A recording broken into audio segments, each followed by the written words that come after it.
Please welcome CSP Jeff Mowatt. Jeff Mowatt. Jeff Mowatt.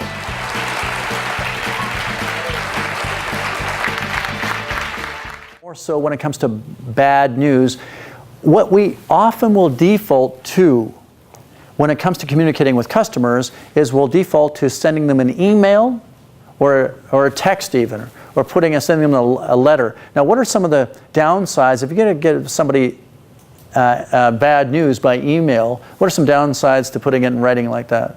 You look like a chicken. Pardon me? You look like a chicken. You look like a chicken. It does. It looks like you're afraid to actually confront them. It's really, I think it's kind of a juvenile thing to do. Grown-ups are willing to, it's part of the job to give them bad news up front. What are some other downsides to putting it in an email? They can read it anyway. They can read it a lot of ways, and they interpret every word differently. What are some other downsides? You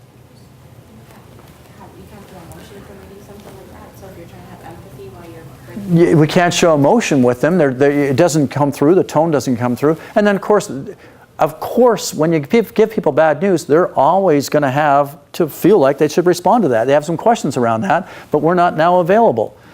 So we think it's more efficient, and what it does is they respond, and they can also escalate. Say, "Well, I'm upset about that," and they send it to the manager or to, whoever, sort of thing. You can really escalate things. And what we find when people come to reviewing any business on the internet, they'll tell other people in writing and all the rest of it. It really is not. It creates more work for you. It's no more efficient. Just a reminder: if you have to go there in person. Pick up the phone as a sort of last resort, but be very careful about. It's one thing if you talk to them and then say, as we discussed, equipment is going to be at such and such a time. But first, talk to them on the phone.